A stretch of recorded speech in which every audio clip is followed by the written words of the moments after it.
हे दोस्तों, dry fruits वो fruits होते हैं जिनको नेचुरल तरीके से धूप में सुखाकर उनमें होने वाले पानी की मात्रा को निकाला जाता है, जिसकी वजह से वो सूख जाते हैं और इसी वजह से उन्हें ड्राई फ्रूट्स कहा जाता है। वैसे तो हम सब ड्राई फ्रूट्स खाते हैं, लेकिन हम सबको सभी ड्राई फ्रूट्स के नाम नहीं पता है। लेकिन इस वीडियो को देखने के बाद आप सभी ड्राई फ्रूट्स के नाम जान जाएंगे, वो भी हिंदी और इंग्लिश दोनों में। So let's begin. सबसे पहला जो ड्राई फ्रूट है वो है ये। इसे हिंदी में अंजीर कहते हैं और इंग्लिश में फिग कहते हैं। इसे हिंदी में अखरोट कहते हैं और इंग्लिश में वॉलनट कहते हैं।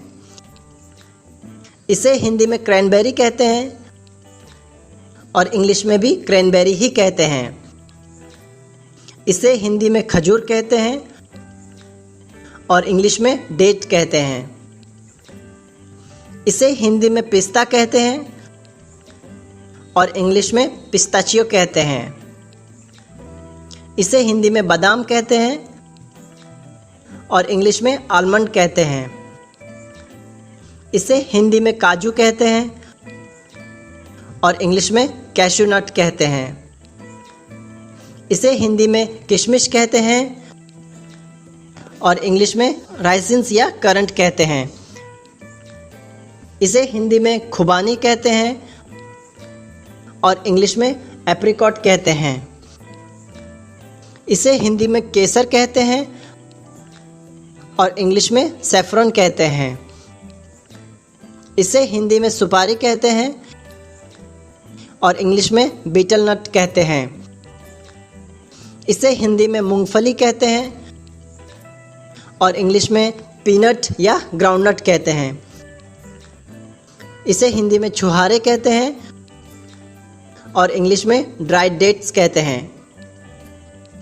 इसे हिंदी में मखाना कहते हैं और इंग्लिश में फॉक्सनट कहते हैं।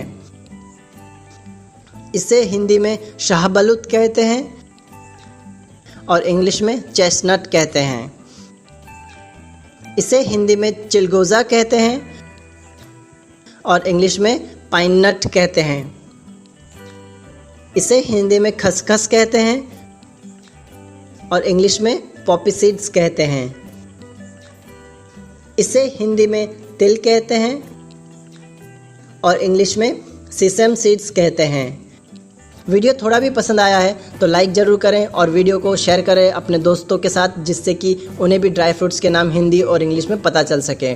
सब्सक्राइब करें, बेल आइकन पर क्लिक करके नोटिफिकेशन ऑन कर लें। Finally, thank you for watching the video.